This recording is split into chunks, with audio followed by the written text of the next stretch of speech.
Hopefully that is doing the job. So welcome to the program, everybody. Thank you so much for being with us. I know we're getting started a little late. To be honest, it was very doubtful we were ever going to be able to do this broadcast in the first place. Lots of tech issues, but I'm not going to get bogged down in them right now. But Joe Biden actually has a town hall going on, and I literally got all kinds of problems. We've been off the air for like a week and a half because of the tech issues we have. They're still not all resolved, but we got enough of them fixed that we could do the broadcast tonight. So let's go ahead and listen in to what the vice president is saying at his ABC News town hall. We'll go ahead and bring that up right now. And what's he doing? Nothing. He's still not wearing masks and so on. We're getting some other questions on COVID. Sure. The next one comes from Kelly Lee. She's from Philadelphia. Thank you. Okay, so we're starting a new question here with George Stephanopoulos. Voted for Donald Trump in 2016. Undecided now? Hey, Kelly, how are you? Hi, Mr. Biden. My question is about the coronavirus vaccine. Yes. Potential. Senator Harris stated that she absolutely would not take a vaccine from President Trump. And of course, we all know it's not President Trump that would create this vaccine. It would be doctors and scientists that this actually sounds like a good question, though. So my question for you is, if a vaccine were approved between now and the end of the year, because the idea that Trump is the one creating and if you were the vaccine, to become like, president, Trump says would that we you need to take it, I'm not mandate gonna that take everyone it. has to take it? Do you think Two Trump things. is the one Number with one, the test tubes and the beakers in the basement? President Trump talks about things things that just aren't accurate about everything from vaccines. We're going to have one right away. It's going to happen and so on. The point is that if the body of scientists say that this is what is ready to be done, and it's been tested, they've gone through the 3 phases, yes, I would take it. I'd encourage people to take it. But President Trump says things like, everything from this crazy stuff he's walking away from now, inject bleach in your arm, and that's going to work. Okay, first of all, he never said that. I'm not being facetious, though. I mean, he's actually said these things. No, he didn't. And now Regeneron is the answer. That's going to cure everything. There's 500,000 doses. We got a couple, we have more than a few million people. And most of the, if you notice, here's the issue most with of what the Joe companies Biden who are is saying developing here. these vaccines are The working, idea they're making that real somehow progress. doctors would I go meet along with with Trump 4 pushing leading a vaccine scientists that was not at least actually twice a ready for week in the prime time. beginning, Trump 4 says a lot times of a week, stuff. giving The us guy the says a lot of detail on stuff. what That's kind of his progress is MO. being made. And I understand right that there's now, they confusion do the with right that. I thing really when they do, run and into I a get serious frustrated problem. They with it halt just the like test. everybody else. They don't continue until they But figure the out thing what the that's problem crazy was. about this They're is not there yet. the idea And that most Trump scientists is say it's somehow not like likely to have a vaccine that shoehorning would be this thing available in until the beginning before of it's ready. next That's year, just not into the realistic. spring That's of not next year. accurate. And in the meantime, what Trump's I not worry the one about creating is the the same thing with vaccine. Regeneron, which is a useful Doctors are doing it. a useful tool. But what's happening is there is no plan to figure out how to distribute it. How many, we have 500,000, vials of it. Well, we That's don't also have not all true. the The testing military has equipment. We don't already, have they all have a the plan in ability motion to distribute get it this to the people who vaccine. need it. And what we should be doing now, and allegedly it's happening, but I've not seen it yet, nor the docs that I've talked to seen it, there should be a plan when we have the vaccine, how do we distribute it? And once we get it, if it's safe, if it's effective, will you mandate its use? By the way, I'd like to just The point answer out. is, Wait, depending hang on how clear, there's vaccines, they say, have a very positive impact, and they're going to affect positively 85% of the American public. Or there's others say this vaccine is really the key. This is the golden key. It depends on the state of the nature of the vaccine, when it comes out, and how it's being distributed. That would depend on. But I would think that we should be talking about, depending on the continuation of the spread of the virus, we should be thinking about making it mandatory. How could you enforce that? Holy cow. Now, you got bogged down into the details a little bit there where he's talking about distribution and talking about how effective the virus would be. All legitimate concerns. But the idea that any of those should result in a virus mandate is insane. First of all, there's no constitutionality for that on the federal level. It would be impossible to mandate that on the federal level from a constitutional standpoint. But even if you ignore the constitutionality of it, even if you completely throw that out the window, the idea that the government can control that which you put in your body, that it can mandate that you have to take certain steps. I love the side that constantly when you're talking about abortion, my body, my choice, when of course it's, not their body. But even if it were, And when a president doesn't wear a even if it mask, were, or makes fun of that's their folks like golden me when standard I when it was comes wearing a to mask for abortion. a You long don't have a right to tell me what to do in my body. People Well, unless I'm say, mandating a must be vaccine that you have to put in your body. That's But when the insane. president says, And "I it's think this is especially very insane for the important." people For example, that are I saying, walked in well, here the with this virus mask, is going to but be I had brand one new. of It's the going to be rushed N95 through. It may masks not underneath it. necessarily be I ready left for it prime in time. the, Also be the one saying, but I'm going to dressing mandate room, everybody dressing use room. it. The Well, room I was that's in before I got crazy. here.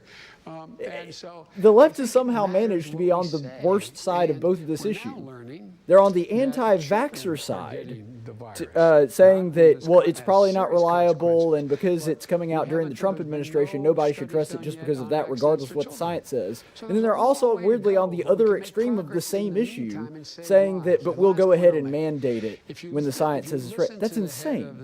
of the CDC, he stood up and he said, you know, while we're waiting for a vaccine, and he held up a mask. You wear this mask, you'll save more lives between now and the end of the year than if we had a vaccine. It's estimated by every major study done from the talking about the University of CDC Director Washington Redford to there. Columbia that if in fact we wore masks, we could save between now and the end of the year 100,000 lives. And avoid lockdowns? And avoid lockdown, yes. You don't have to. Now, here's the thing that you need to know about that statistic that he's citing there. And I have been following this since day one. I do the coronavirus reports. You can go back and watch. There are literally dozens upon dozens of these. There has never been any correlation between a drop in death rate and a relaxing of the mask mandates, or an increase of the mask mandates. There's no correlation between them whatsoever. So the estimates, yes, you can find experts that'll say just about anything, but there's been no data to back that up that masks are actually saving lives, or even decreasing the amount of the virus that we have. Right now in the state of Alabama, we continue to have a mask mandate. You know which states no longer have mask mandates? Mississippi, Florida, Tennessee, Georgia, all the states on our borders. And by the way, if you just And take our a look, curves look reduce almost the identical corporate when it tax comes rate to the cases. The mask mandates are 35%, not having an effect on how many people are getting Democrats this and virus. Republicans who were in office thought it should come down to 28%. He reduced it to 21%.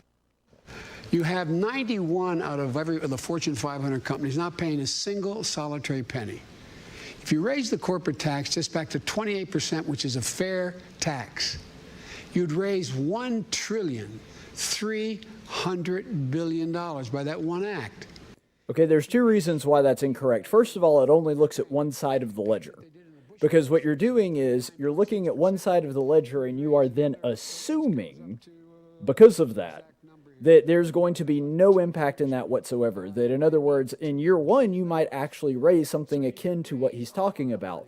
But in year two, that is going to de-incentivize them from making more profit. They're also going to lawyer up and accountant up. They're going to find more loopholes. They're going to find more ways to evade the taxes. And so you're back where you started in just a couple of years, and you also have really big companies like Burger King that actually, because the corporate tax rate was so high, they outsourced and moved their corporate headquarters to Canada. And so you have things like that going on. And so the idea that you can basically bottle that you can freeze the corporation's profit margin where it is and then continue to draw in that level of money is incorrect. And the second part of that is 28% would be one of the highest corporate tax rates in the world. You hear about Denmark and Sweden and all these, like Bernie Sanders says, we need to be like Denmark and Sweden. Yet you know what those guys don't have? A very high corporate tax rate. And so that's, something that they constantly ignore in all of this. And the reason is when you allow people to get back in the game and have a job, everything moves. Everything moves. Right now, you got the opposite. You had last year, during this pandemic, you had the wealthiest billionaires in the world, in the nation. They made another $700 billion. $700 billion. Where's he getting that? He talks about a V-shaped recovery. It's a K-shaped recovery. If you're on the top, you're going to do very well. And the other thing and if you're in the bottom, or you're in the middle or the bottom, your income is coming down. You're not getting a raise. I should. I mean, don't there know were a what you do. You handful may of get a raise. Hope CEOs you're that a increased their billionaire. profit margin. I'm sure Jeff Bezos and all Amazon kidding did aside, because everybody was stuck but at it's home. about growing the economy. And George, the way out, the reason why I'm so optimistic about economic recovery, more than I've ever been, is we have these 4 crises happening all at once, and one helps the other. For example, we're going to invest a great deal of that money into infrastructure. And to a green infrastructure. We're going to put 500,000 charging stations on new highways we're building and old highways we're building. We're going to own the electric market. You know as well as I do from your days. But if there's not a in the old demand days, for it where from the market president forces, then what good spends is that about going to do? $600 billion a year on government contracts. That's not going to Everything raise from money if there's not a making lot of sure electric they cars have to use aircraft them. carriers to automobile fleets for the in the United States. If you make, and we can, and it's not violation of any international trade agreement, made in America. If you actually insist that, whatever that product is, made in America, including the material that goes into the product, it's estimated we're going to create somewhere between another 4 and 6 million jobs just by doing that. But what's happening now? Under his trade policy, a lot of this. Okay, so here's the thing that's funny about this. Joe Biden is decrying Trump's trade policy while suggesting pretty much all the things that is in Donald Trump's trade policy, which frankly, I think both of them are stupid. I'm not a protectionist. I'm a free trader, and the economy has shown over and over and over again. Now, there are some positive results from Trump's trade war, which, by the way, the same thing happened under the George W. Bush administration. It saved several thousand jobs in the steel industry. Well, I got to get the votes. But for every job that it saved, it why, cost about $200,000 in one thing taxpayer that I expense. have this strange notion. Well, you could have just are literally democracy. given $200,000 to each of Republican those friends workers, and some and the of my workers would have been a lot Democratic better off friends if you had say, done that. well, if you And can't so, get the votes by yes, executive it does order, help do certain something. segments, but it's Things you picking can't winners do by and executive losers. order It's the unless you're a government getting dictator. involved and We're essentially democracy. We need subsidizing Got to take a quick break. We'll be right through back. taxpayer Answer your dollars question. doing that. So, We the people of the United you know, I think States, that in order to form a more perfect union, establish justice. I think that, frankly, neither one of them are very good options when you come to a trade war there. And when it comes to the trade war, that's just a losing policy all over. But since we do have a break in the action here, and I hate that we had to do this at the end here, check this out. This is a box that was sent to me by Insomnia Cookies. And I told them that I would give them, and since we're in commercial break here, I told them that I would give them a review live on air. I've never had an Insomnia cookie before. I am really interested. Oh, they sent me a variety pack. So this is interesting. Looks like we've got, oh my gosh. This is the peanut butter cup.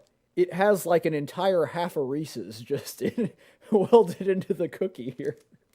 Definitely going to dig with that. Which one should I try? Let's see. I see macadamia nut. I see chocolate with what looks like M&Ms, maybe mint M&Ms it looks like, or maybe those are mint chips. So all look really good. Again, never had an Insomnia cookie before, so I think I'm going to go with standard chocolate chip because that's, you know, pretty standard cookie. And we'll see how that goes. Because I think that's a good one to compare to other cookies since I've had so many chocolate chip cookies over the course of my life. So here we go. First taste of a Insomnia cookie.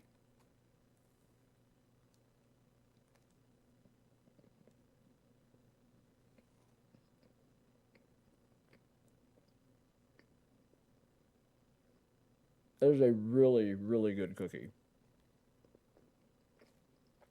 Okay, so I was kind of surprised because this isn't like a hot cookie. They do recommend that you heat them up in the microwave first. Obviously, we're live on air so I can't really do that. But that just straight out of the box, that is a amazing cookie. It's very soft. It's very crumbly. It's not like the hard kind of crunchy cookies that some people. It's not a chip ahoy. Is basically what I'm saying. And look at the size of these chocolate chips. I mean, they're like that big. They're like chocolate bricks almost. Oh man, that is a good cookie.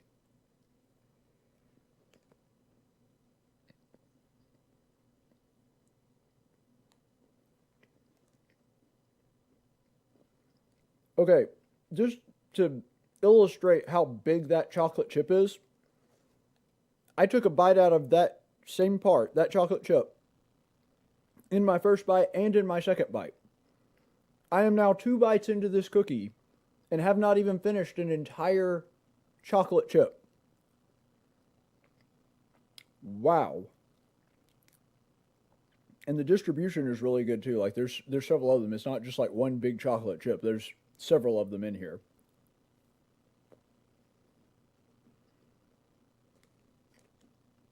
That is absolutely incredible. Oh my gosh.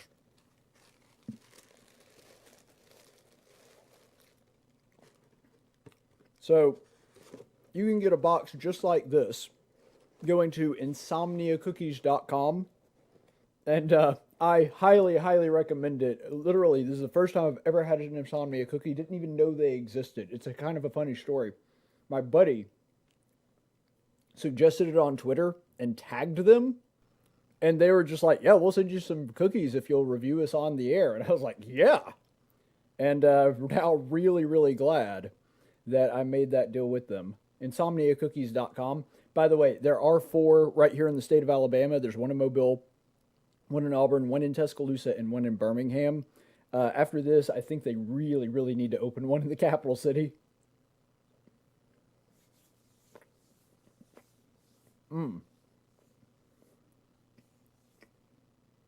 My word, that is a good cookie. I was not expecting it to be that good, like, because it was shipped to me and it was straight out of the box.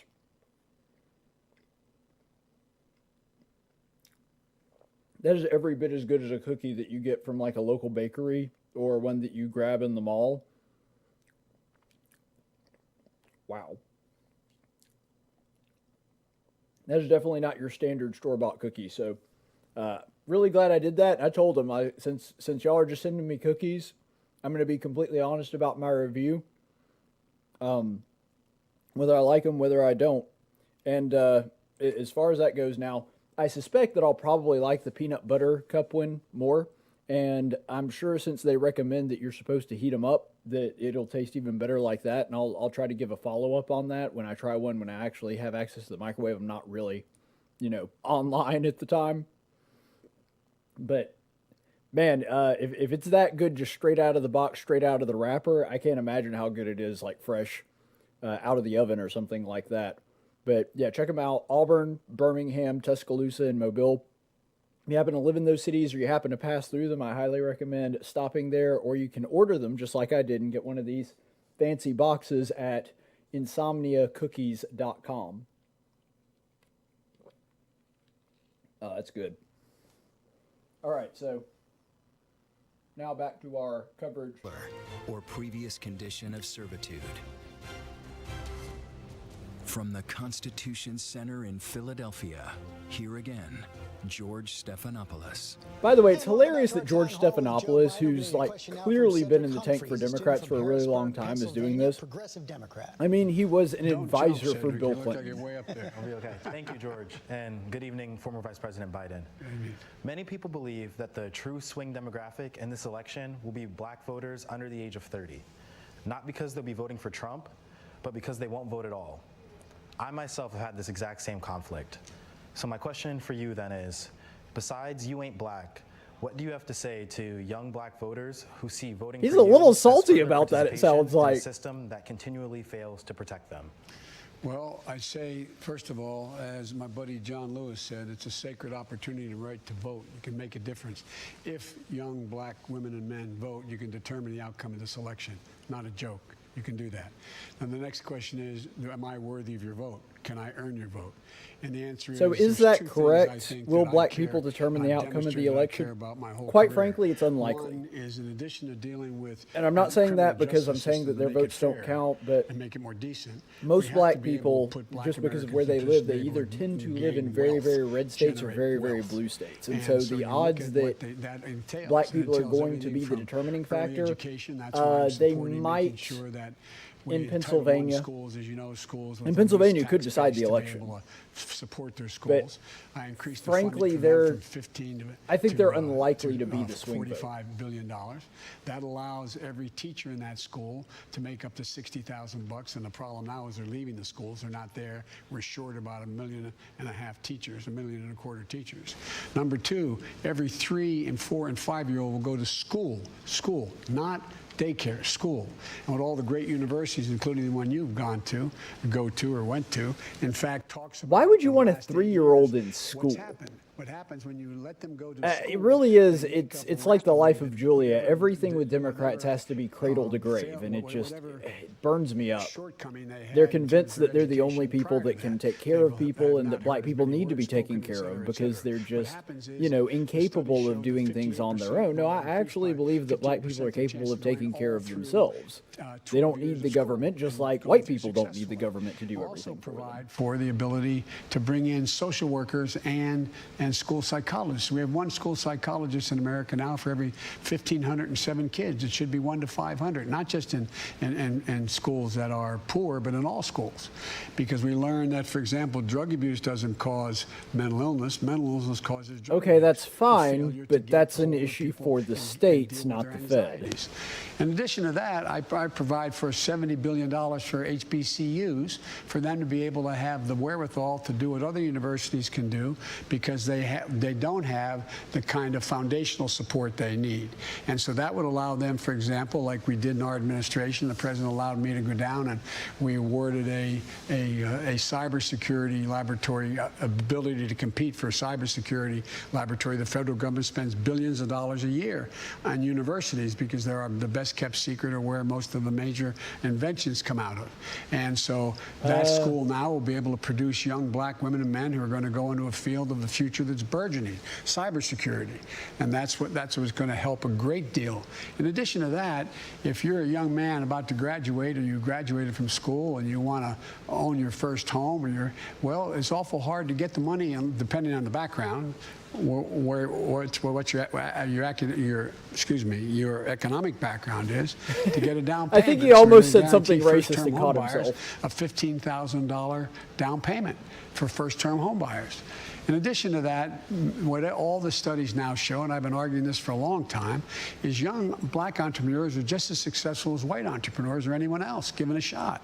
But you can't get the money. Where do you go to get the startup money?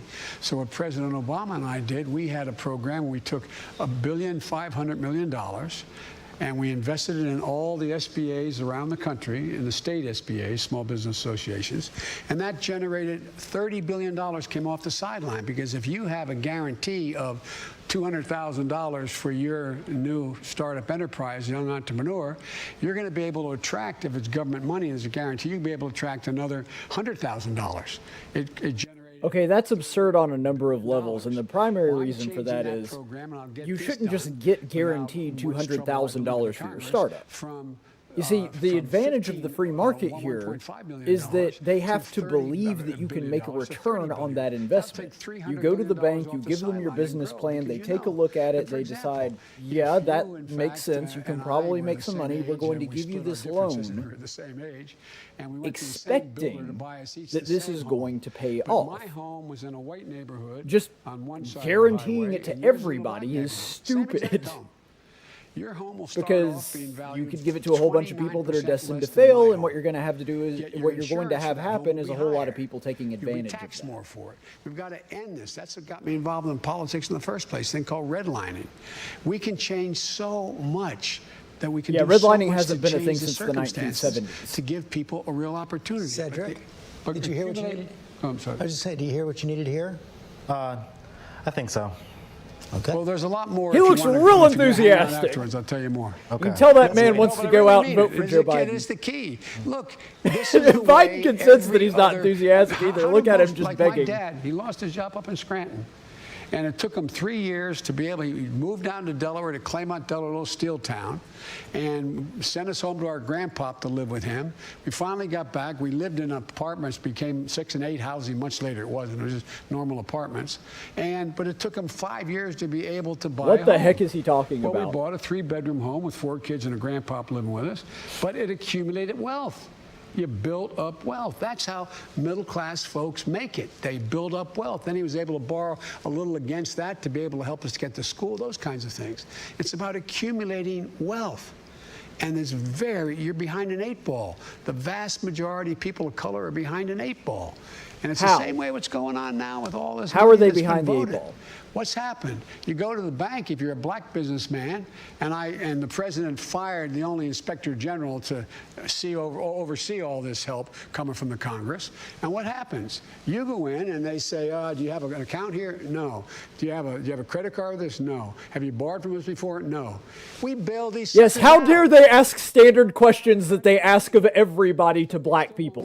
They still won't lend it to you. We got to change that.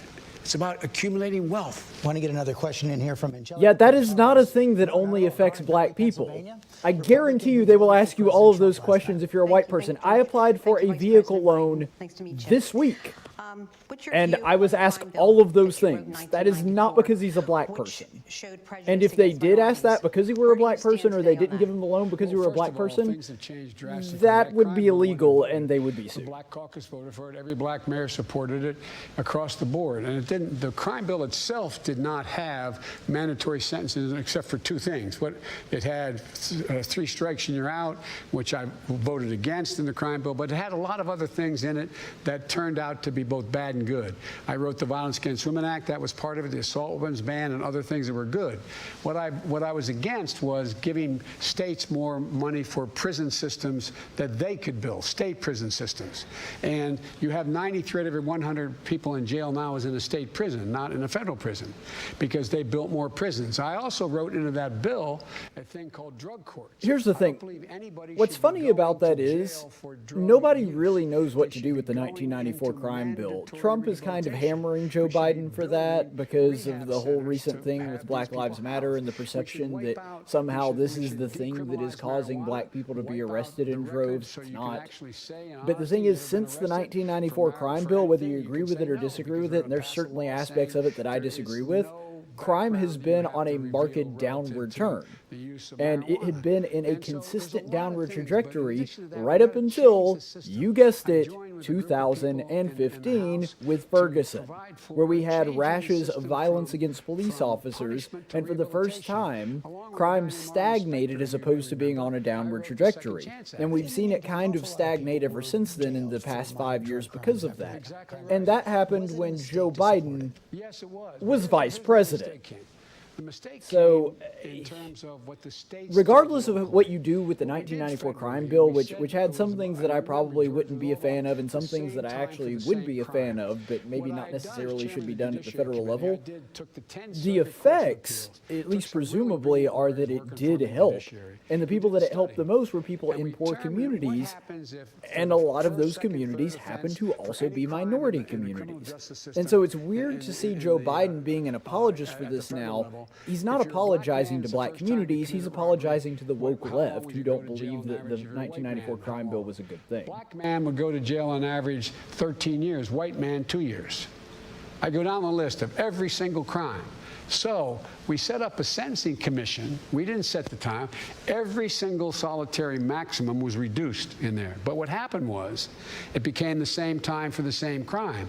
So it said you have to serve between 1 and 3 years. It ended up becoming much lower.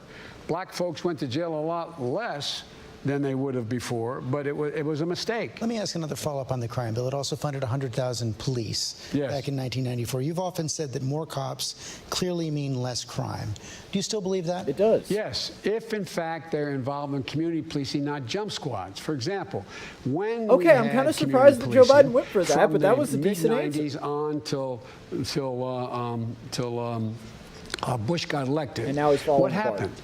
Violent crime actually went down precipitously. Remember the significant rise in violent crime that was occurring in the late 80s into the 90s. It went down, and fewer African Americans were arrested because you had the requirement. The cops didn't like it. They didn't like the community policing because you had to have 2 people in a vehicle. They had to get out of their cars. They had to introduce themselves to who owned the local liquor store, who owned the local grocery store, who was the woman on the corner. And what they would do, George, they'd actually go and give people their phone numbers. the cop would give the phone number. So if Nellie Smith was on the second floor where drug deals took place and things happened below her, her apartment, she could call and say, it's Millie, there's something going on here, and they'd never reveal it was her, because they know if she knew that in fact they'd never report the crime. She'd never report. So it actually started to come down. What happened? Okay. They eliminated the funding for That's not necessarily policing. inherently a Community bad thing. policing I'm doesn't just mean confused more as to whether or people not that was coming actually in the in 1994 up-armored crime bill. That would Humvees be a and fact swarming checker. like that. When they did, it turned Since I'm by out that myself, by I the can't do time that we right. got to the late 90s, the crime had come down so much, and the mayors and everybody asked the question about violent crime was a problem. It was as high as 22%. But right now we have a systemic problem. How do you get the kind of policing, prevent the kind of policing? You have to change the way in which they police. One of the things I'm going to do, George, is set up a national study group made up of cops, social workers, as well as made up of the black community and the brown community, to sit down in the White House and over the next year come up with significant reforms that need to take place within communities. You have to bring them together. One of the things I've observed is, the neighborhood I grew up in Claymont, you either became a cop, a firefighter, or a priest. I wasn't qualified much to do any one of them. But here's the deal, all kidding aside, most cops don't Well, good, like because bad that was a cops. terrible joke. Correct. They don't like it. Correct. And so what happens is they get intimidated into not reporting. So one of the things we do is there has to be transparency available. We have to be able to go in at the federal level, be able to go in and check out whether or not there's systematic problems within police departments. Okay, so what Joe Biden is talking about there is actually not an illegitimate concern. That there is a difference, there is a different relationship between most people and how they're raised when it comes to black people and white people, but that's a cultural issue. I don't really think government can do a whole lot to change that. If someone can come up with a solution, which Joe Biden has yet to provide, of how they can do that, well, maybe we could. But when you have people being glorified, for example, in the black community that are writing rap songs that glorify gangbangers and attacking cops and hurting them, which, I'm a free speech guy, they're allowed to do. But when that is your culture, it's kind of hard to get kids to not be, automatically afraid of cops or not think of them as the enemy. And you know what else is really hard to overcome? When you tell people that every cop is systemically racist and there are no good cops. And Joe Biden has given some version of that mythology over and over again. And even though Joe Biden has kind of softballed it, his VP has certainly said it outright, unapologetic, with no disclaimers at all. And that would stand to reason, considering her background as a prosecutor. A school teacher has to know everything from how to handle hunger in a household, as well as how to teach you how to read. Well, cops don't have that breadth. And there's a lot of things we can do. We shouldn't be defunding cops. We should be mandating the things that we should be doing within police departments and make sure there's total transparency. Got to take another quick break. We'll be right back. I don't know the answer to your question, but... Okay, so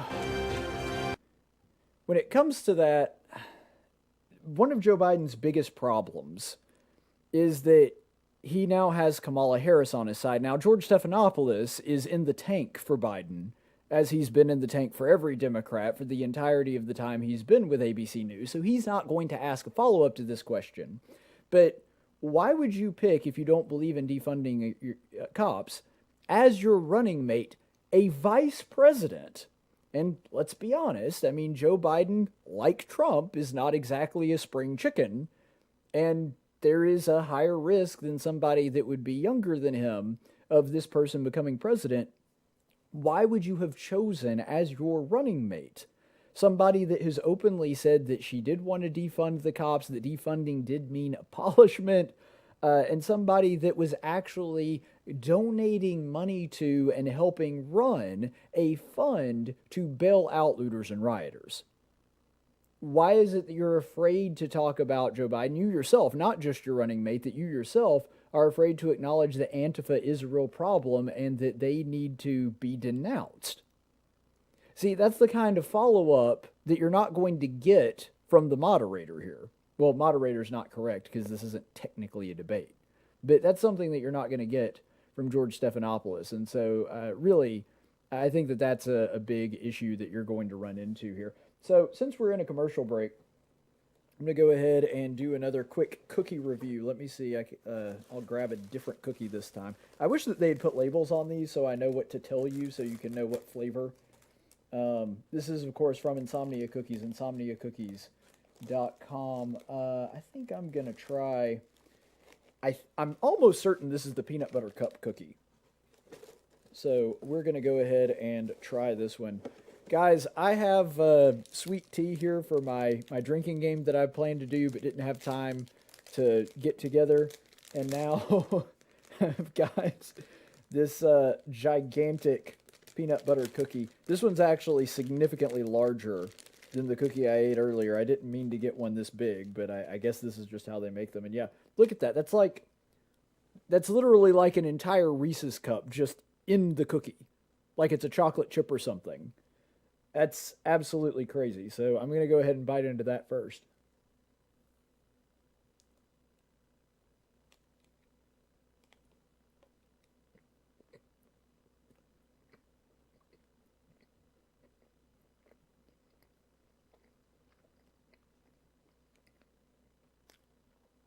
Okay, the first cookie was really good. That is one of the best cookies I've ever had. The standard chocolate chip, phenomenal, really good chocolate chip cookie. But the peanut butter cup, and granted, I'm a peanut butter fiend. I'll eat peanut butter on anything. That's one of the best cookies I've ever had in my life. And remember, I'm doing this without heating it up. This is just straight out of the box with no preparation whatsoever. Holy cow, that is a good cookie.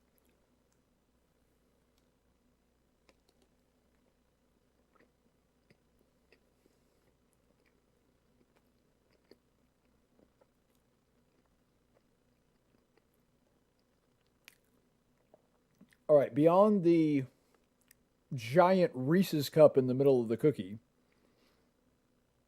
I'm also getting like there are peanut butter chips instead of chocolate chips in this cookie. And I think there's chocolate chips in it too. Yeah, there's chocolate chips in it too. You got chocolate chips, you got peanut butter chips. It's almost like it's not even really chips. It's like they stuck a Reese's cup in a blender and, pressed it for like 2 seconds and then put the rest in the cookie. That was a really, really good cookie.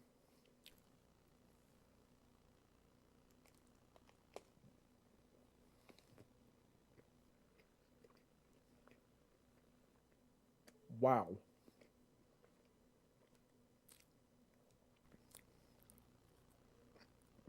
Okay, I'm, 4 bites in? I've still got some of the peanut butter cup here. This thing is just massive. I'm going to have to do like 5 miles tomorrow. I've got it. It's going to take some time to work all of this off, but man, that is so worth it. All right, debate's coming back on. President. Hey, Nathan. Our country's first Supreme Court gave its first rulings just 2 blocks from here, from 1791 to 1800, and it's become more polarized since then. Merrick Garland didn't get a hearing for all of 2016, and Amy Coney Barrett's being pushed through at the last minute, even though millions have already voted. So what do you think about ideas? Yeah, this guy's not in the Pete tank for Buttigieg Biden. and He others basically to just put in repeated place one of the talking safeguards points that will help ensure more long-term balance and stability? And what do you say to LGBTQ Americans and others who are very worried right now about erosions of their rights and our democracy as a whole? Well, let me start the last point, work my way back. I think there's great reason to be concerned. I was on the road most of the time during these hearings, so I didn't hear many of them. I just got the recaps when I'd get in late at night I've been going around the country, Florida, and anyway. Yeah, it is tiring when you have to shut your campaign down at 9:30 a.m. Online, what the judge said was she didn't answer very many questions at all. And I don't even think she has laid out much of a judicial philosophy in terms of the basis upon which she thinks are there unenumerated rights in the Constitution and the rest. So, number one. So I think there's great reason to be concerned for the LGBT community, something I've fought very hard for a long time to make sure that... Okay, so 2 really important points there. It is true that Judge Amy Coney Barrett has mainly answered questions about judicial philosophy, including things like originalism, impartiality, stare decisis, and has done very little to comment on specific cases. Does anybody know why that is? Anybody out there? I'm looking at the comment section. Is this thing on? Anybody, can you tell me why judges don't do that in Supreme Court hearings anymore? I don't think it's appropriate. Ruth Bader Ginsburg.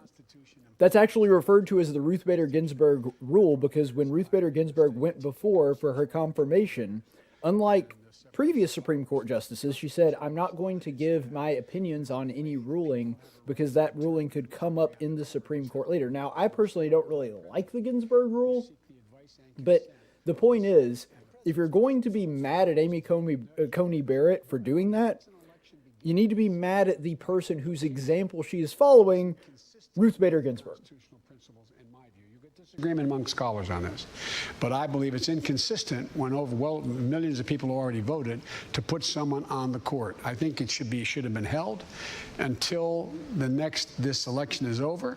See what the makeup of the Senate is going to be if the president won. Well, it was certainly inconsistent, but there's nothing wrong with it. It's not How about that question of expanding the court? Here's what you said exactly 1 year ago tonight at a Democratic debate. You said, I would not get into court packing. I would not pack the court. That's not what you're saying now. Is the nomination of Judge Barrett reason enough to rethink your position? What is actually asking a good question? What I wanted to do, George, if I had answered the question directly, then all the focus would be on what's Biden going to do if he wins. Yeah. Instead of on, is it appropriate what is going on now?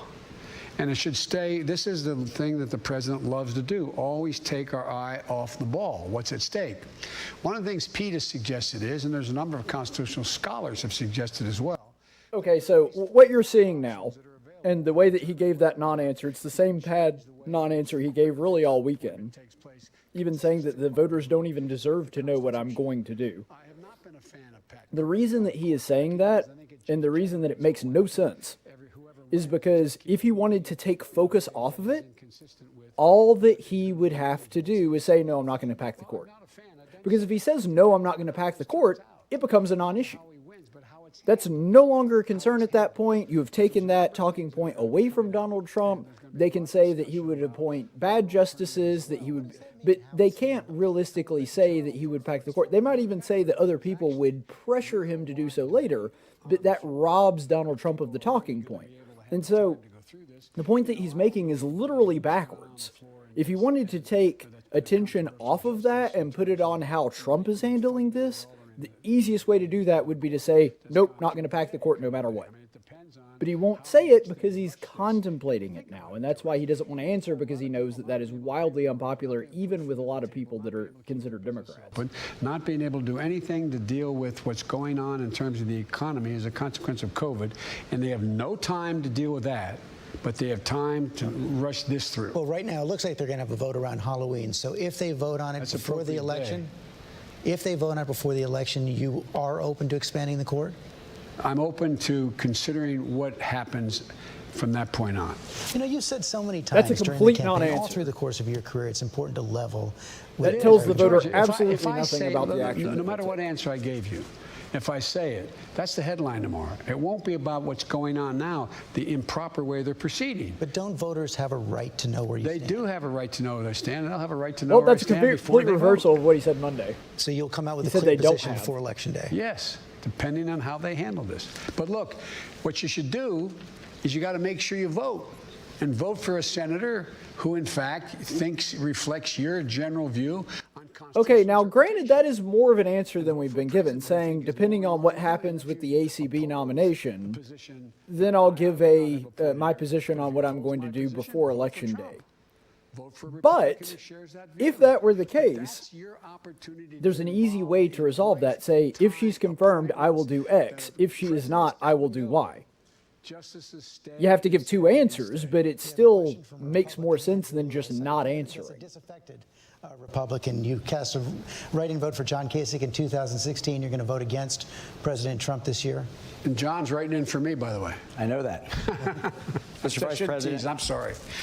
Mr. Vice President, my father, Drew Lewis, served as Secretary of Transportation under President Ronald Reagan in his first term. Oh, yeah, I'll be darned. And some of his closest allies and friends were Democrats. Does anybody including House believe Speaker that Tip Joe Biden O'Neill actually and Senator recognizes Ted this Kennedy. guy? Sadly, today we have highly partisan and dysfunctional governance, and I believe President Trump is primarily responsible for creating this toxic environment. As president, how will you avoid the temptation to exact revenge? Okay, so and Trump instead didn't take the create high it. He's just road symptom of it. and attempt to restore bipartisanship, civility, But he ain't helping, and don't get me honor wrong. to our democracy? It's written by a fellow who won the Pulitzer Prize for a book he wrote about the presidency. He said, you know, I doubt whether Biden is really Irish. He doesn't hold a grudge. In politics, grudges don't work. They make no sense. I really mean it. I have never. That's lame joke and number two. The second point I'd make is, everybody talks about, yeah, Joe, when you were a senator and a chairman of foreign relations or chairman of judiciary, you got a lot of things done. You're able to cross the aisle, but the days are changed. When you're vice president, you got a lot done, but it can't happen anymore. It can. We got to change the nature of the way we deal with one another. And it starts off by the way your father was and Tip was and others. You don't question another man or woman's motive. You can question their judgment, but not their motive. We badly need an infrastructure bill. Remember what happens? that Joe Biden is the guy who said the reason that he launched his campaign is because of the very fine people comment. You can't get anywhere. Nothing He happens. launched his Nothing happens. I campaign learned that lesson a long time ago. because of the Everything very is fine when people it's comment. obvious on its face. So in other words, he was attributing motive to Donald Trump being a racist for saying very fine people, even though he makes very clear in that clip that is not what he believes, that he was talking specifically about people that were there to protest a monument. And in that same clip, you only have to rewind it, I think, 30 seconds, where he says, white supremacists, neo-Nazis, KKK, they should be condemned completely. That's a direct quote. Should be condemned completely. And yet you're saying, oh, well, you should never question somebody's motives. But he's saying that reading into Trump saying very fine people in that moment meant that Trump is a racist, and because of that, I have to run for office and get him out of office. Literally, your whole campaign is based on attributing motive to people. After Trump had been elected, It's absurd. the next president wasn't sworn in yet. I've been working on a thing called a bill relating to cancer cures. Okay? And it was called the Cancer Moonshot. And I worked with a number of Democrats and Republicans, and we had a bill that was about $9 billion. I'm so glad that I didn't implement a drinking game where every time Joe Biden touches his face, I had to drink. Alternatives, NIH, and particularly specific cancer initiatives. And we only had, at the time, I think it was 111 or 114, whatever it was, votes in the House. I don't hold me the exact number. And we had fewer than 40 in the Senate. But after he was elected, I got those people together as vice president, and we sat down and we worked it out. And we ended up getting it passed 396 votes in the House and 94 votes in the Senate. And at the end of the day, because it had to do with the Biden cancer moonshot I've been working on, Mitch McConnell stood up. I'm not real familiar with everything that was included in that bill, so I am very much averse to commenting on the merits of it or whether or not it was constitutional or not. I have to study on it. But I don't know that Joe Biden coalescing a bipartisan support of an anti-cancer bill is a great testament to how he can bring people together. Cancer is something that pretty much everybody opposes. That's not like a great negotiation story there, Joe.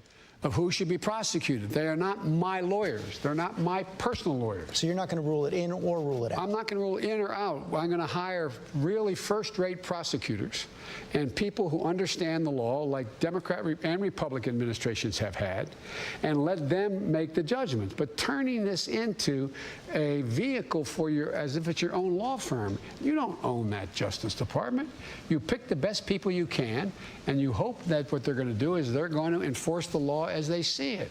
But can you remember? Okay, what Joe Biden just said there, 100% correct. The reason that I can't take it from him is because this is the guy who was the vice president during the Comey's, during all of this happening, where they were using people like George Papadopoulos, to spy on the Trump administration. That they weaponized the FBI with people like Andrew McCabe, with Peter Strzok and Lisa Page, and all of these. They went out of their way to go after political opponents using the Justice Department to do so. And let's also remember that, of course, the whole thing with Trump, that was a big deal, and don't get me wrong, that's one of the most corrupt things in American history. I think that history is going to look back at this once all of the dust is settled and the emotions aren't really running hot anymore, and people no longer have a political agenda or a political reason to side one way or the other, that they're going to be going back and looking at that and seeing that as one of the biggest scandals, and virtually nothing actually came of it in American history. But we're finding out new stuff right now, getting new emails that happened literally in the last month, where you had correspondents going back and forth talking about insurance policies and how they were going to, we found out that not Joe Biden specifically, but that President Obama actually knew about this, and that there was a suggestion in one of the emails between these two people, not between Obama himself, but that insinuated, based on what he said, that Trump was the one that had essentially orchestrated this thing. And so you have a Justice Department that was literally spying on political enemies, and Joe Biden has the audacity to say that, well, you can't treat the Justice Department like your personal lawyers. They're not lawyers for you. They're not working specifically for you. They're working for the good of the country. Yeah, that's correct, but completely inconsistent with everything that was going on back when the Obama administration was in charge and Joe Biden was your vice president. It's absolutely insane that he could say that with a straight face. I mean, it's Joe Biden, so it doesn't really surprise me, but let's be honest, let's be honest about all of this, that he's been doing this for a very long time with a straight face, saying things that he knows are blatantly untrue. I remember in the last debate that he had with Trump, even though he didn't get to speak nearly as much as he should have because Trump couldn't stop himself from interjecting, that, just lie after lie after lie, and says it with a complete straight face.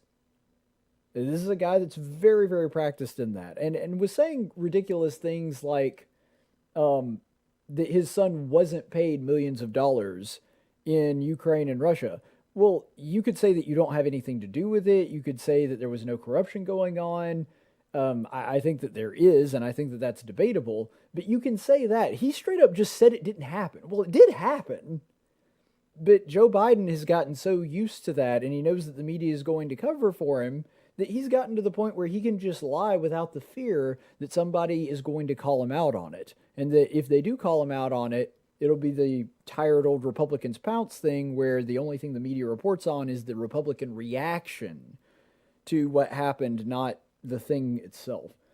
So one thing that I did want to point out, since we have a little bit more time before we come back from this commercial break on ABC, one thing that I wanted to point out is I think that President Trump's biggest problem right now, and the reason that he's not doing better in the polls, is because the man cannot stay out of the spotlight.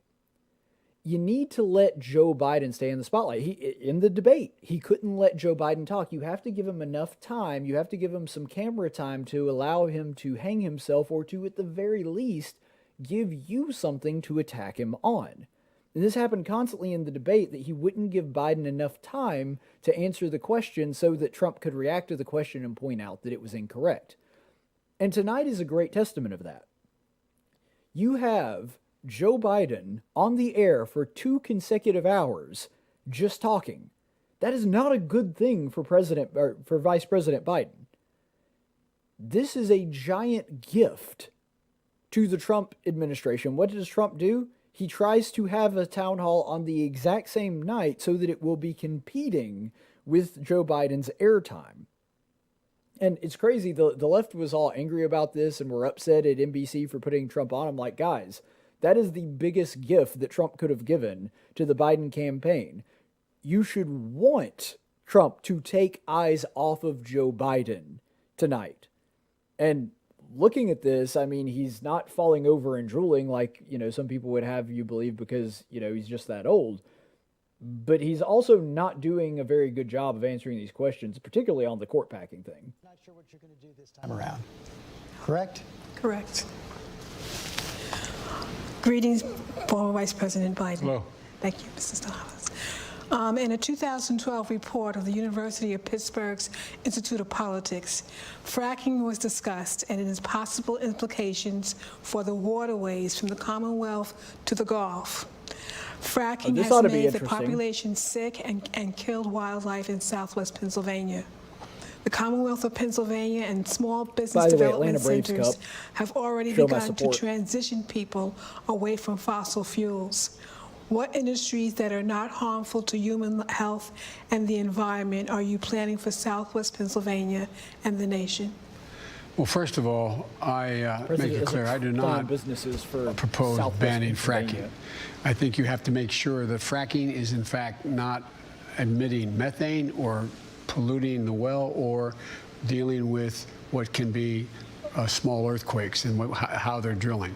So it has to be managed very, very well, number one. Number two, what we have to do is the future rests in renewable energy. The single fastest growing energy source in the world right now, because I'm going to say something that's going to sound self-serving, but I managed the Recovery Act, and I was able to invest billions of dollars into bringing down the cost per BTU of wind and solar. So now it's cheaper than coal, it's cheaper than oil right now. And it has great, great promise. And it's also the fastest growing employer in the energy industry. And so there are a number of things that I would do immediately. Number one, is talking about how he is not going to ban fracking.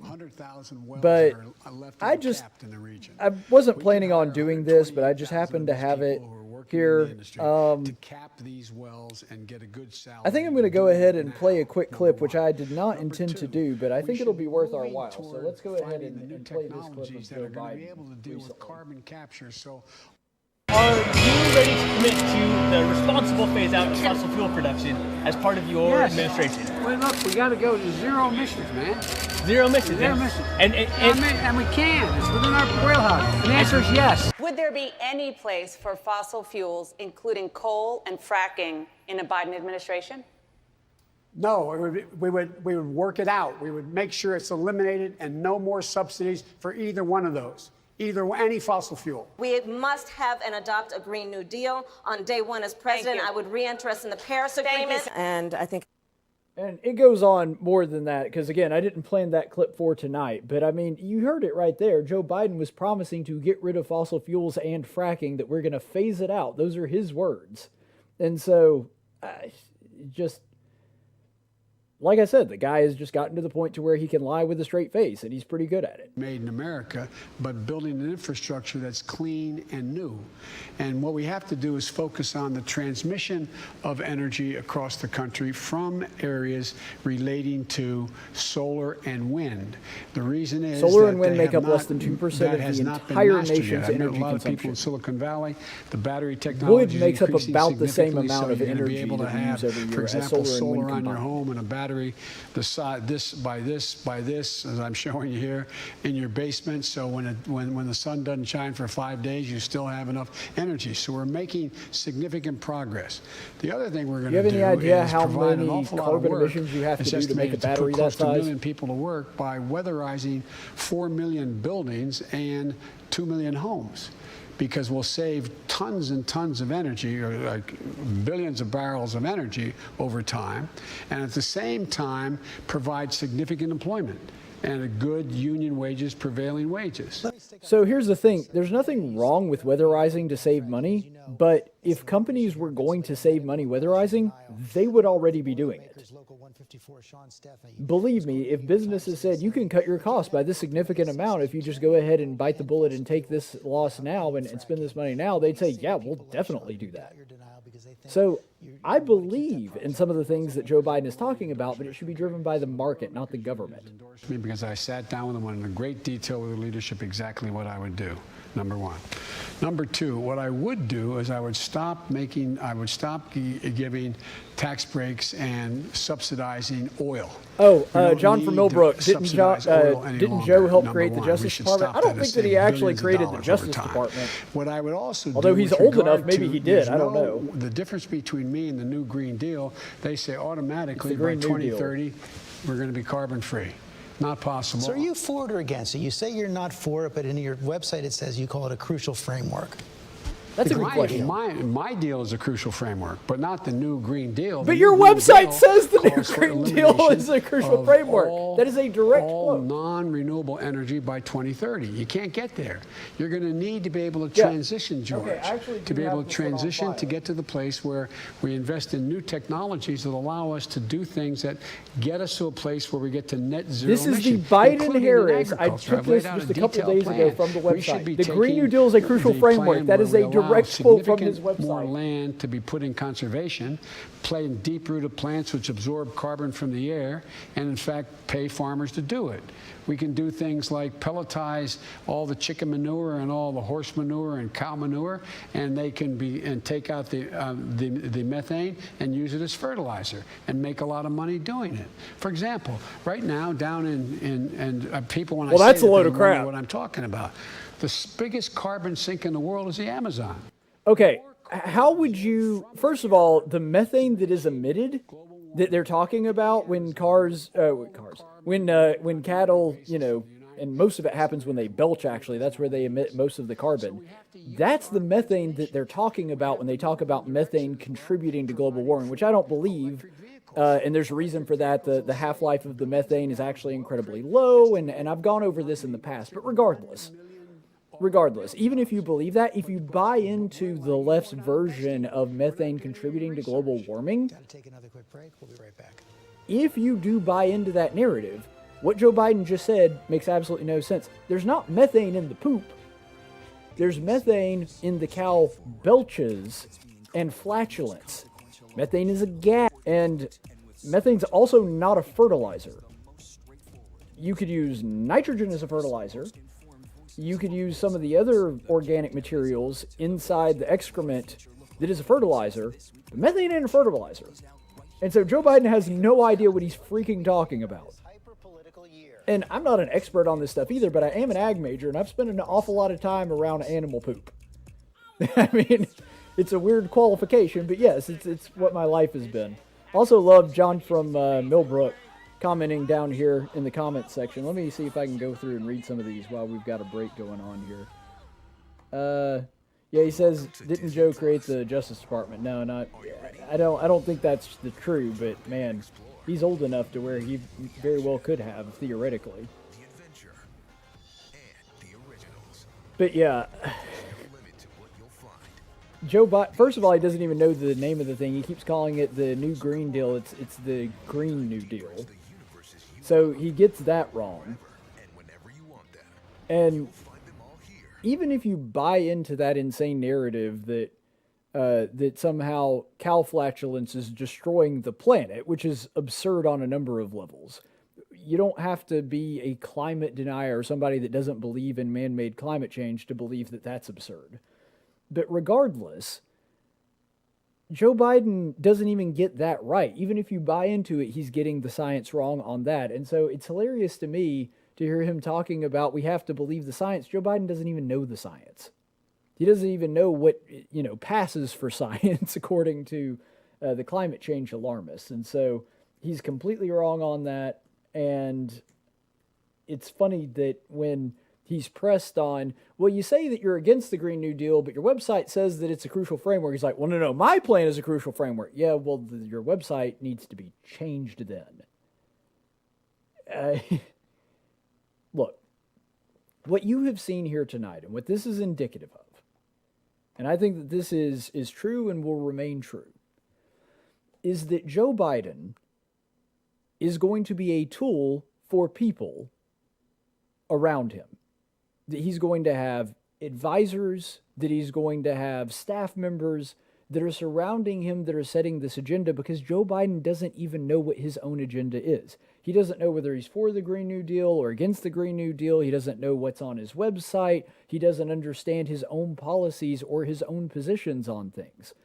you've heard him constantly pivot tonight and try to give non-answers on things like court packing, because presumably somebody else will do this. This guy is presenting himself as just an empty vessel that anybody can just vote for, and basically his entire campaign pitch is, I'm not Trump. I'm not a very bad, very mean orange man. And that's the only appeal that he's got right now, and that might win a presidency, I hate to say it. In the same way that I didn't like that Tommy Tuberville, no offense to Tuberville, I hope he wins the Senate election, but in the same way I said at the very beginning, look, your whole campaign strategy centering around being the guy who likes Trump most in the room, it might win you the election, but it's a bad strategy in the sense that it's not a good basis for somebody being an elected official. The same thing is true here. It's really not a bad strategy from a political standpoint. If I were Joe Biden's advisors, I would tell him to pretty much do what he's doing, which is do the best that you can to never actually answer a question or tell anybody what your positions are going to be, and constantly try to take the attention off of yourself and put it on Trump. Unfortunately, Trump's ego does not allow him to do the same. What Trump needs to be doing right now is that every chance he gets, put a spotlight exactly on Kamala Harris, especially Kamala Harris, and Joe Biden. He should want them in the spotlight as much as humanly possible every single second of every single day between now and November. That's what President Trump's strategy should be, and unfortunately, President Trump's ego will not allow him to step out of the spotlight long enough to allow that to happen. Center Valley, Pennsylvania, conservative who voted for Trump in 2016. Welcome to Pennsylvania, Mr. Vice President. Good to be back home. I'm from Pennsylvania. Yes, I know. Scranton, right? Yep. So, peace is breaking out all over the world. Our troops are coming home. Peace is breaking out all over the world. Serbia is talking to Kosovo, and the Arabs and Israelis are talking peace, which I believe is a modern-day miracle, what's going on. Does President Trump's foreign policy deserve some credit? A little, but not a whole lot. We find ourselves in a position where we're more isolated in the world than we've ever been. Our allies are our goal alone. Personally, I'm okay with America being first isolated has in made the world. America That's fine alone. with me. You have Iran closer to having enough nuclear material to build a bomb. North Korea has more bombs supported and the missiles Iran available to nuclear it. deal and We gave find them, ourselves where our what, NATO was it allies are publicly saying they can't $200 count on us. billion? We're in a situation as well where in the Far East we find ourselves in the Western Pacific, where we're isolated as well. You have Japan and South Korea at odds with one another. China is making moves. So I would say we find ourselves less secure than we've been. I do compliment the president on the deal with Israel recently. But that surprises me that he's giving him credit. If you take a look, we're not very well trusted around the world. When 17 major nations in the world were asked who they trust more, who's the better leader, and the president came in behind both the international survey, both behind Putin as well as Xi. And look what Putin's doing. Why does that matter? Honestly, why does it matter what other people in other countries think about us? I really couldn't care less. I don't care if every single person thinks President Xi is a better president than President Trump. That is completely immaterial to me.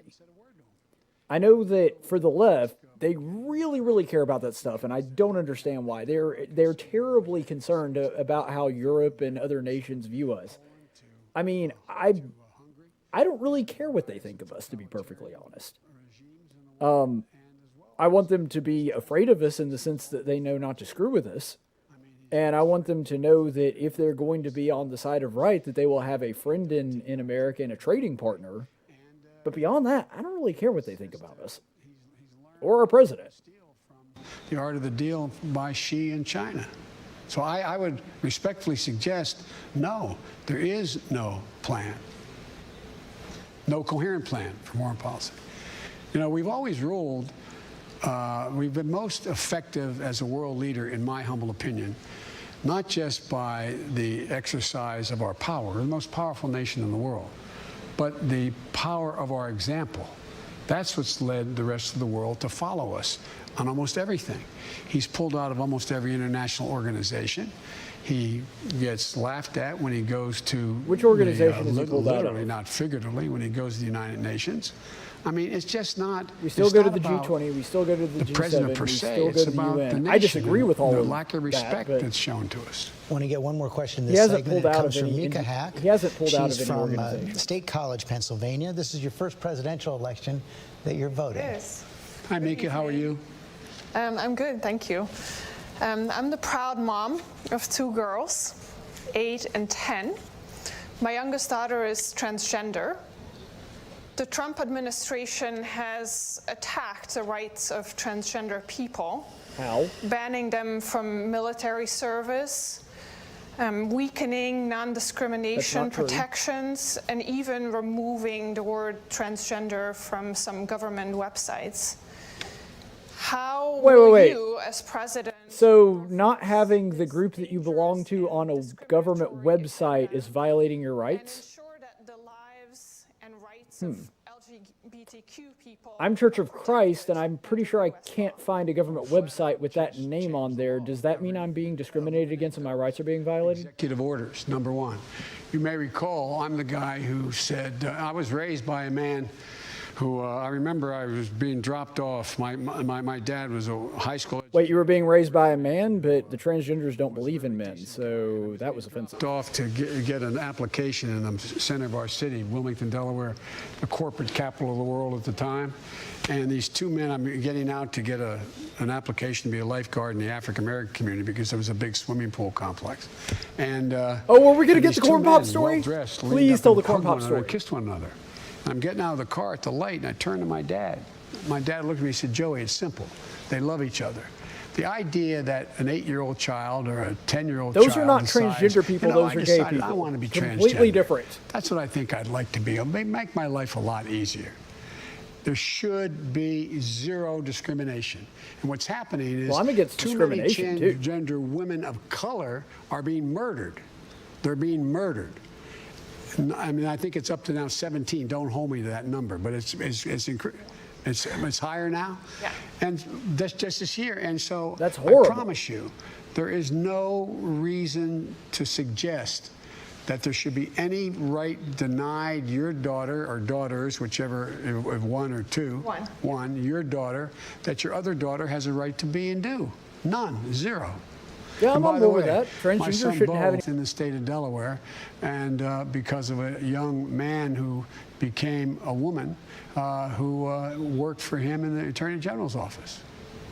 We've got one more segment coming up. Thank you. And I'm proud of back.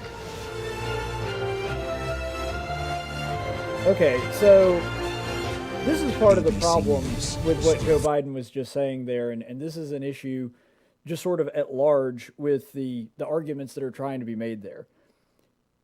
What they try to do is they try to redefine the term. And so they're trying to redefine what a right is, and that's the issue. In their mind, because you'll notice everything that was talked about there was something that the government has to do for you. Now, granted, it was mostly a non-answer. It was mostly just Joe Biden talking about the first time he saw 2 gay dudes kissing, which not only doesn't have anything to do with what kind of policies that he would make as president, but also has nothing to do with transgenderism. So I think that, now granted, Joe's 148 years old, and so it's hard for him to keep up on the newest lingo of what's woke and what's not. And it kind of bothers me that I think I might actually be more knowledgeable about wokeness than Joe Biden, but I'm pretty sure that I am after that. Scares me a little bit, but that's the truth. But nonetheless, Joe Biden is absolutely mischaracterizing, and that lady was too, what a right is. See, a right is something that the government is not allowed to do to you. So when you have a right to free speech, that means the government is not going to stop you from speaking. It doesn't mean that the government is going to facilitate your speaking. For example, I'm speaking to you tonight, right now. I have my soundboard, I have my computer, I have my microphone, my headphones, my studio equipment, everything. You know who paid for that? Me. I paid for it. I paid for it. Every cent of it was my money. News Radio 1440 didn't even buy this. I bought it personally because I needed to set up a home studio to be able to do the show. The government didn't pay for it. Just because something is a right doesn't mean that there is some kind of obligation from the government. In fact, The traditional understanding of what rights have been in America since the very beginning is that rights are things that government is not allowed to do to you, not something that the government must do for you. And that's a fundamental difference in the right and the left and how they view things. The case that is trying to be made here is that Joe Biden and the lady up there are trying to make the case that somehow people's rights are being violated. But the thing is, I couldn't even really tell based on her question that there was anything that her daughter was being denied. She just sort of vaguely said that the Trump administration has been rolling back the rights of transgender, and she made 3 points there. The first one was they're not allowed to serve in the military. No, they're still allowed to serve in the military. You are not banned from military service if you are indeed a trans person. And by the way, not a right. Service in the military is not a right. There are lots of people that are denied the ability to serve in the military for various and sundry reasons. You could be because you have some kind of health issue. It could be because you have a criminal background. Any number of things can disqualify you from the ability to serve in the military. Once you're in the military, you can be dishonorably discharged and you cannot join the military again. And so there's a myriad of different reasons that you were denied the ability to serve in the military. That's not a right. The second thing that she brought up was when it came to, she went through the whole military thing, and then she said something weird about the taking the word transgender off a government website. I don't know why. I don't know what context that was in. I'd have to do that on a case-by-case basis, but you don't have a right to have your favorite group listed on a government website. That's also not a right. That's a weird one to even assert that it is a right. She also just sort of vaguely said that he's been rolling back protections for transgender people. Where? Remember that on the campaign trail in 2016, President Trump was asked a question. Would you allow somebody that is transgender to use whatever bathroom that they wanted at your place of business, at one of your hotels? And he said, yeah, sure. And by the way, Caitlyn Jenner did that in Trump Tower to prove the point, and he was fine with it. So I'm just kind of confused as to what Trump has done to curtail transgender rights. I mean, I don't think that you have a right to use anybody's bathroom and do so, but Trump is actually a lot more open to that than I am. Results are determined. So hypothetically, if you lose, how will you use your platform to urge President Donald Trump and those rallying behind him towards the ideals of a more perfect union? Well, to be very that's honest incredibly with you, vague. I think that's very hard. He is not, things have not lent themselves to him learning from what's happened, what's gone before. Instead of being chastened by being one of the few presidents, the only president to be impeached and then have a member of his own party vote to expel him, it emboldened him. So, but what I will do, hopefully I'll go back to being a professor at the University of Pennsylvania and making the case that I've been made and at the Biden Institute at the University of Delaware, focusing on these same issues relating to what constitutes decency and honor in this country. It's the thing that got me involved in public life to begin with. As a kid, I moved from Scranton, where there were no African Americans, and moved down to Claymont, Delaware, and in Delaware we have the 8th largest black population as a percent of population. It was an epiphany for me, seeing what was going on, and I got deeply involved. I'm no great shakes. I don't mean I wasn't John Lewis. I don't mean to imply that, but it's the thing that's motivated. My dad used to have an expression, for real. He said, everyone's entitled to be treated with dignity. Everybody. And it was real. Everybody is. And so whether I'm a defeated candidate for president back teaching or I'm elected president, it is a major element of everything that I'm about because it reflects who we are as a nation. And it's what makes us, this is every single solitary generation. The dial has moved closer and closer and more to inclusion. And we are a country that is a country of slaves who came here 400 years ago, indigenous people, and everyone else is an immigrant. And we're a diverse country. And unless we are able to treat people equally, we're just never going to meet our potential. But I think the American people want to see that happen. Who is treated unequally in America? I think they're ready to see it happen. And I tell you one Point thing, to if agree. I'm elected president, you will not hear me race baiting, you'll not hear me dividing, you'll hear me trying to unify. And unify bring people together. When I said I was running because I wanted to unify the country, people said, well, they were the old days. Yeah, Joe, you know what would unify people? You better be able to do it again. Not packing the court. So he could give all this pretty language about being a unifier, but all the things that he's proposed over the years, and he's changed his mind on just about every issue, that's not a thing that unifies people. Packing the court would destroy any semblance of unity we have left in this country. And yet he refuses to say, no, I'm not going to do that. We need to protect our institutions. At odds with one another as it appears.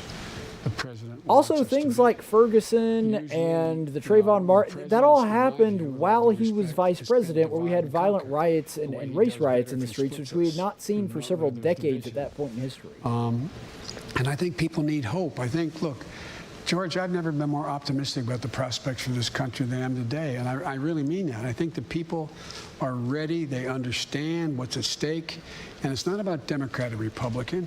If I get elected, I'm running as a proud Democrat, but I'm going to be an American president. I'm going to running for Senate as a proud Democrat. Against me as well as those who he said voted that for the other me, day. for He said real. he was running for Senate. That's what presidents do. We got to heal this nation because we have the greatest opportunity of any country in the world to own the 21st century, and we can't do it divided.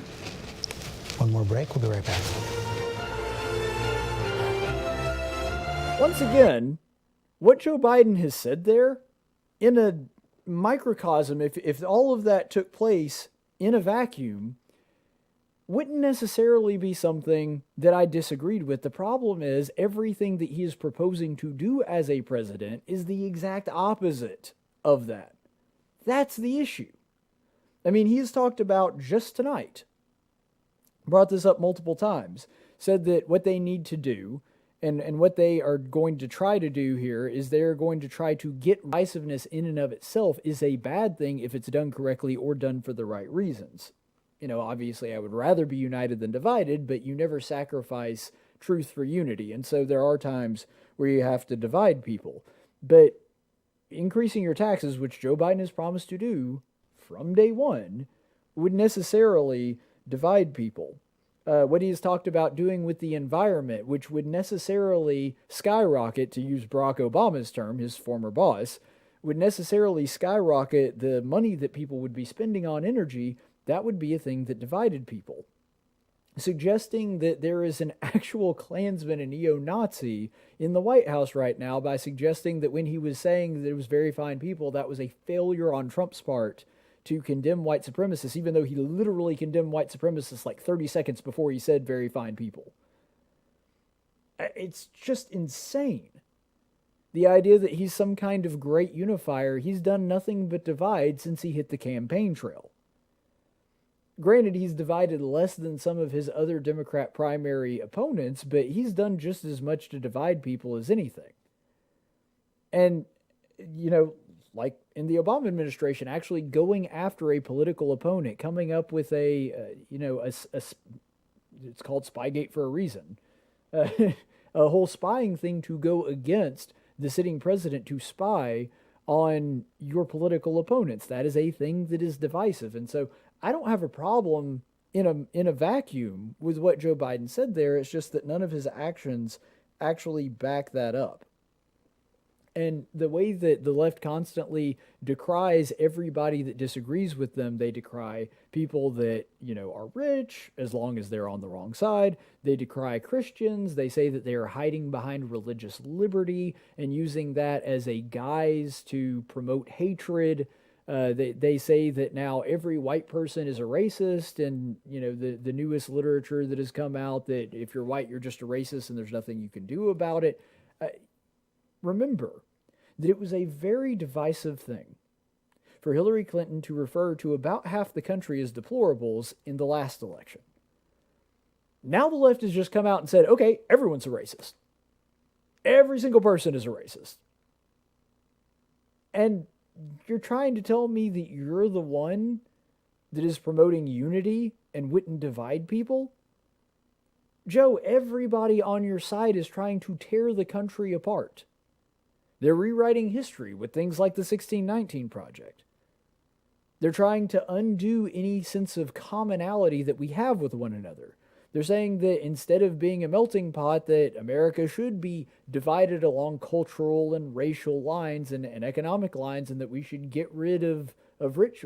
You can't throw in with people like Bernie Sanders and AOC who have done campaigning for Joe Biden at this point and say, but I'm going to be a great uniter. You can't do that with disintegrationists helping you out that way. It's just not possible. As well. During that town hall meeting, he was asked several times whether he took a COVID test the day of your last debate. You're supposed to have another debate a week from tonight. Just two quick questions. Do you expect that debate to happen? Will you demand that President Trump take a test that day and let it be negative before you debate? Yeah, by the way, before I came up here, okay, I took another test. I've been taking it every day, the deep test, you know, the one they go. I absolutely love that question because they claim to be the ones that are all about the science. And when it comes to coronavirus, we have to follow the science. We have to listen to the scientists. We have to trust the scientists. Yet, you know what the scientists would say? There's no reason for Trump to have a test. Absolutely no reason. It's going to come out negative. Why? Because he just got it, and you can't get it twice like that. Now, maybe that immunity goes away in 5 or 6 months. But there has never been, out of the thousands of people that have gotten the coronavirus worldwide, there's never been somebody that got it, tested negative, didn't have it, and then picked it up again in a week and a half. That's just not a thing that exists. And so they can preach all they want to about being for the science and trusting in the science. But when you ask a dumb question like that, if this guy that just got over coronavirus a couple days ago, if you're going to have him take another test before the debate, the third debate, and well, the debate tonight should have been this way. It would be the safest debate that could possibly happen because Trump can't get it now and also can't transfer it. And so if Trump and Biden are together, there's literally no way for either one of them to get it. Really terrific questions. I think you did a service to our democracy tonight. Thank you very much. We're going back to my colleague David Muir in New York. All right, George, thank you. So there you have it, the ABC News Town Hall with former Vice President Joe Biden. Just 19 days until the election in this country. So just a quick follow-up. We're just going to do a quick review here. You know, I got to tell you, it is absolutely ridiculous. Some of the things that were talked about. First of all, there was only one kind of hard question because there was only one that was actually asked by somebody that was a conservative. You heard the guy who, he was, what was it that he was somebody that voted for Trump in 2016. So they did field one question from that guy, and you'll notice that that question did give him a little bit of trouble where he was saying, do you think that President Trump's foreign policy does deserve some credit? And he was like, yeah, it deserves some. I mean, he did broker his history-making peace deal in the Middle East. Yeah, some, and it's something that, you know, really should qualify him for a Nobel Peace Prize. So I guess he deserves some credit for that. Joe Biden trying to slow walk that. It's very amusing. So you had all of that nonsense going on. And in the middle of all that, you have these softball questions, and George Stephanopoulos, who has been a lifelong Democrat and worked for Democrats in the past, never worked for a Republican. He was the architect he was one of the top advisors for Bill Clinton. And so I don't know how the Trump town hall went tonight. I'll be interested to see the review of that and what clips get pulled from that tomorrow. But the Joe Biden one, it would have been a gift to have every American watch this.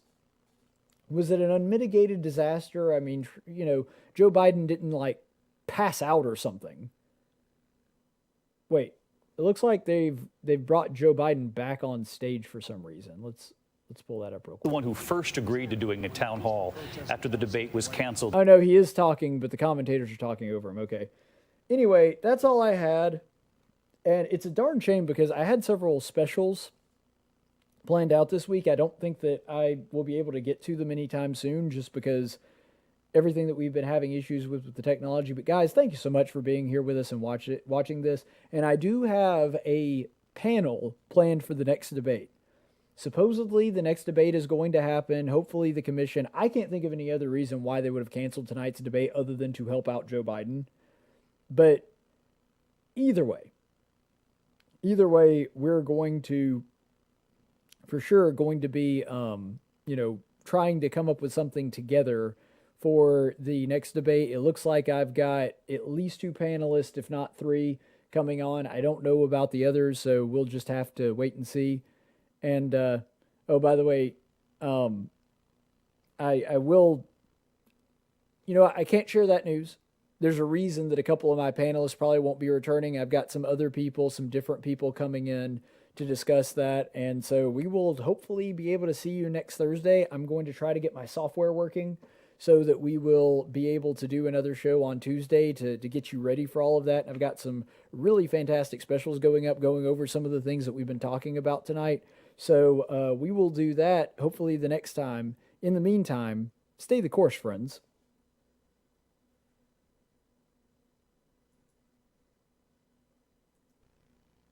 Tactics is a production of News Radio 1440 and Cumulus Media Montgomery. Opinions expressed on this program are those of the host and do not necessarily reflect the opinions of Cumulus Media or our business partners.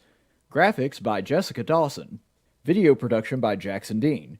Broadcast studio provided by Faulkner University. Location studio provided by the Dalraida Church of Christ. Copyright 2020.